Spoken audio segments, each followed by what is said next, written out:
बिस्मिल्लाहिर्रहमानिर्रहीम। अस्सलाम वालेकुम माय यूट्यूब फैमिली, कैसे हैं आप लोग? आई होप आप सब ठीक ठाक होंगे। तो व्यूवर्स, अपनी रेसिपी की तरफ जाने से पहले हमेशा से एक रिक्वेस्ट होती है कि मेरे चैनल को सब्सक्राइब करें, बेल आइकन को प्रेस करें, लाइक करें, शेयर करें और कमेंट करें। तो व्यूवर्स, आज मैं बनाने लगी हूँ मज़ेदार करेला रेसिपी, जो कि भरे हुए करेले बनाऊँगी मैं आज, और वो भी मैं बहुत ही सिंपल और इजी। इसको स्टोर करने का तरीका आपको बता रही हूँ। पका तो नहीं रही, लेकिन मैं इसको स्टोर करने लगी हूँ। तो मैंने सोचा क्यों ना मैं अपनी प्यारी प्यारी सी यूट्यूब फैमिली के साथ इसको शेयर करती हूँ। तो ये मैं करेले लेकर आई हूँ, बिल्कुल फ्रेश, ये 1 kg हैं। तो इसको मैं जो है वो भरकर बनाऊँगी। तो इसमें मैं जो चीज़ें ऐड करूँगी वो मैंने प्याज, टमाटर और सब्ज़ मिर्चों को अच्छे से काट कर, और फिर उसके बाद इसको मैंने कूट कर, इसको मैंने ग्राइंडर के अंदर नहीं इसको पीसा, तो इसको मैंने जो है देसी तरीके से पीसा है। पीस कर इसको मैंने रख दिया है। और इसके अलावा जो मैं स्पाइसेस इसमें ऐड करूँगी, और इसमें मैं जो है बेसन को ऐड करूँगी, क्योंकि आज मैं बेसन वाले बना रही हूँ। और इनको मैं स्टोर करने का तरीका आपको बताने लगी हूँ। तो अब मैं बताती हूँ आपको स्पाइसेस जो इसके अंदर ऐड होंगे। नमक जो कि मैंने 1.5 टेबल स्पून लिया है, हल्दी powder 1/2 table spoon, 1 table spoon मैंने सुरख मिर्च पाउडर लिया है, और यहाँ पर लिया है 1 टेबल स्पून मैंने गरम मसाला लिया है। धनिया पाउडर है जो कि है 1 टेबल स्पून, 1/2 टेबल स्पून मैंने इसमें लिया है ज़ीरा पाउडर। और ये बस मैं रेसिपीज़ मेरी बहुत ही सादा सी हैं, और यही चीज़ें मैं इसमें ऐड करके तो आज मैं आपको बताऊंगी कि आप करेलों को 1 मंथ के लिए किस तरह से स्टोर कर सकते हैं। तो चलिए, अब हम जो मैंने ये पिसा हुआ है इसमें ये तमाम जो मसाला जात है वो ऐड कर दूंगी। और इसके साथ ही मैंने ये 1 बाउल, फ़िलहाल मैंने ये 1 बाउल लिया है। तो अगर और इसमें ऐड करना हुआ तो वो मैं और करूँगी। तो इसको मैंने छान कर अच्छे से तो इसमें ऐड कर दिया था। इसको इसमें डाल देंगे, और अब हम करेंगे इसको अच्छे से मिक्स, और फिर इसको हम जो है करेलों के अंदर अच्छे से इनको भर देंगे। और बहुत मज़ेदार और बहुत ही यमी ये बनते हैं। आप इसमें कीमा डालकर भी बना सकते हैं, आप इसको दाल के साथ भी भर सकते हैं, आलूओं के साथ भी इसको भर सकते हैं। और मैं आज आपको बता रही हूँ इसमें आप जो है बेसन, ये किस तरह से इसमें डालकर भर कर इसको और इसको स्टोर कर सकते हैं। तो मैंने सोचा क्यों ना मैं अपनी प्यारी सी यूट्यूब फैमिली के साथ इसको शेयर करती हूँ, क्योंकि मैंने और मेरे हस्बैंड ने खाने होते हैं, बच्चे खाते नहीं हैं। तो इसलिए इसको मैं 2 हिस्सों में पकाऊंगी, एक आज बना लूँगी और एक मैं बनाऊंगी इंशाल्लाह नेक्स्ट टाइम। तो अभी मैं सिर्फ आपके साथ जो है रेसिपी तो नहीं इसकी शेयर कर रही, लेकिन मैं सिर्फ आपके साथ शेयर कर रही हूँ कि मैं किस तरह से इनको स्टोर करती हूँ। तो चलिए, अब हम अच्छे से इसको मिक्स करते हैं, और फिर हम इसको करेले के अंदर फिल करना स्टार्ट कर देंगे।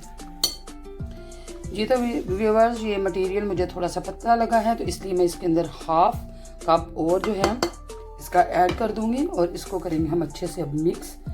तो इसको फिर उसके बाद मैं जो है करेलों के अंदर फिल करना स्टार्ट कर देती हूँ। जी तो व्यूअर्स, जितना हमें इसको थिक करना था उतना हमने कर लिया है इसको, और अब हम जो है इसको करेलों के अंदर फिल करना स्टार्ट करते हैं। ये मैंने लिया है करेला एक, और इसको मैं अंदर से फिल कर दूंगी। तो जितना इसके अंदर जाएगा उतना आप इसके अंदर ऐड कर दें। ज़्यादा इसको आप फिल मत कीजिएगा, वरना ये बाहर आता रहेगा। ये मैंने थोड़ा सा ज़्यादा डाल दिया था, तो इसके अंदर से मैंने कुछ निकाल दिया है। और यूँ मैं इन तमाम करेलों में इसी तरह से इसको फिल करती जाऊंगी। तो मैं इसमें इसलिए कम मसाला जात ऐड किए हैं, क्योंकि हम लोग मसाला जात जो बहुत कम यूज़ करते हैं, बच्चों की वजह से और हस्बैंड की वजह से, क्योंकि हस्बैंड को ब्लड प्रेशर का मसला है। तो इसलिए उनके लिए भी मैं कम ही नमक, मिर्च और एवरीथिंग जो मसाला जात होते हैं वो कम ही इसमें ऐड करती हूँ।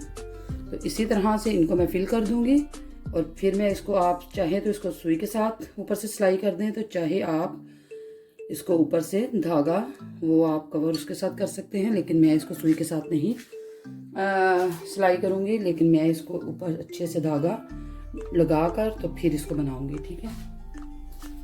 और इसी तरह से ये तमाम जो है मैं इसी तरह से भर लूँगी।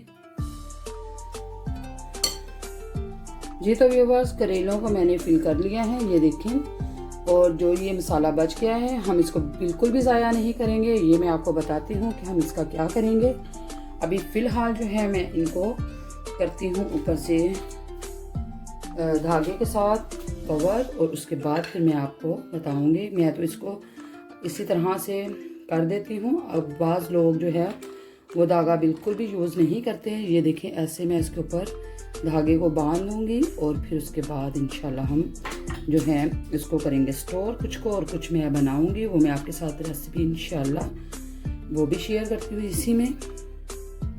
जी तो व्यूअर्स, मैंने करेलों को अच्छे से ऊपर से कवर कर दिया है धागे के साथ। तो अब हम स्टार्ट करते हैं। इनको पहले मैं फ्राई करूँगी, उसके बाद मैं कुछ स्टोर कर दूँगी और कुछ मैं जो है आज पका लूँगी।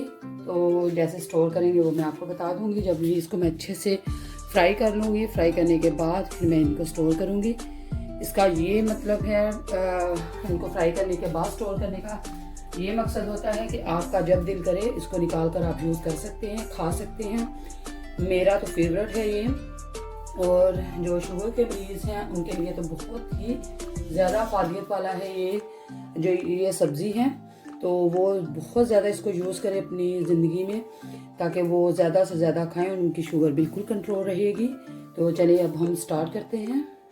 जी तो व्यूअर्स, फ्राई को मैंने ऊपर रख दिया है। तो इसमें अब हम डालेंगे ऑयल। आंच को मैंने ऑन कर दिया है। तो ऑयल डालने के बाद फिर हम इनको जो है वो फ्राई करना स्टार्ट करेंगे। तो ये मैंने सारा ऑयल इसके अंदर ऐड कर दिया है। तो सबसे पहले तो जो बचा था मटेरियल वो उसको हम बच्चों को बना के देंगे पकोड़े। उसके बाद फिर हम बनाना जो है वो स्टार्ट करेंगे।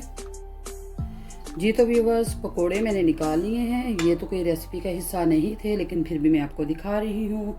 बहुत ही मज़ेदार जो मटेरियल बचा था उसमें मैंने 2 आलू काटे और थोड़ी सी मेथी डालकर तो ये बच्चों के लिए पकोड़े बना दिए। तो असल रेसिपी की तरफ आते हैं अब। तो जो जिस ऑयल में मैंने पकोड़े निकाले हैं उसी ऑयल में मैं जो है ये तमाम करेले इसमें ऐड कर दूँगी। ये तो व्यूअर्स, करेले तो मैंने रख दिए हैं और आँच को मैंने कर दिया है आहिस्ता, क्योंकि ये हल्की हल्की आँच पर जो है वो बनते रहेंगे और इसकी कड़वाहट भी ख़त्म हो जाएगी। तो फिर मैं इसको स्टोर करने का तरीका आपको बता दूंगी कि किस तरह से मैंने इसको स्टोर करना है। रेसिपी तो नहीं मैं आपके साथ शेयर करूंगी, क्योंकि ऑलरेडी मैंने इनकी रेसिपी शेयर की हुई है। तो आज मैं सिर्फ आपके लिए जो है करेला स्टोर करने का तरीका आपको बताऊँगी। जी तो व्यूअर्स, अल्हम्दुलिल्लाह जो है करेले वो बिल्कुल रेडी हो चुके हैं। तो अब ये ठंडे भी हो चुके हैं। तो अब हम इसको जो है पैकेट के अंदर डाल देंगे और फिर इसको मैं करूँगी फ्रीज़। और इसको आप तकरीबन जो है 1 मंथ के लिए इसको फ्रीज़ कर सकते हैं और ये बिल्कुल भी ख़राब नहीं होंगे। आपका जब दिल करे तो आप इसको निकाल कर खा सकते हैं। आप इनको वैसे भरकर और पकाने से पहले भी इसको फ्रीज़ कर सकते हैं इसी तरह से। तो मैं इसको इसलिए फ्रीज़ कर रही हूँ, टाइम की बचत होगी और जो है ये अच्छे से 1 मंथ के लिए इसको फ्रीज़ कर देंगे। और जब आपका दिल करे आप इसको निकाल कर खा सकते हैं, यूज़ कर सकते हैं। तो अब हम इनको करते हैं पैकेट के अंदर महफूज। ये ले लिया है मैंने पैकेट और इसी पैकेट के अंदर हम इनको करेंगे महफूज। तो मेरे एक हाथ में मोबाइल है और दूसरे हाथ से मैं इसके अंदर जो है वो ये तमाम करेले वो ऐड कर दूंगी। तो इसी तरह से ये तमाम जो करेले हैं इसके अंदर डालती जाऊंगी। तो ये आपका जब दिल करे आप इसको निकाल कर इसको यूज़ कर सकते हैं, खा सकते हैं। तो आई होप कि आज आपको ये मेरी वीडियो अच्छी लगी होगी। तो अब मैं तमाम जो करेले हैं इनको पैकेट के अंदर डाल देती हूँ। जी तो व्यूअर्स, इसको मैंने पैकेट में महफूज कर लिया है। आई होप कि आज की ये मेरी जो है स्टोर करने की जो वीडियो है वो आपको अच्छी लगी होगी। अगर आपको अच्छी लगी है तो कमेंट्स बॉक्स में मुझे ज़रूर बताइएगा। मेरे चैनल को सब्सक्राइब करें, बेल आइकन प्रेस करें, लाइक करें, शेयर करें और कमेंट करें। अपनी ख़ास दुआ में याद रखिएगा। इंशाल्लाह अगली वीडियो अगली रेसिपी के साथ फिर से हाज़िर होंगे। तब तक के लिए फ़ी अमान अल्लाह। अल्लाह हाफिज़।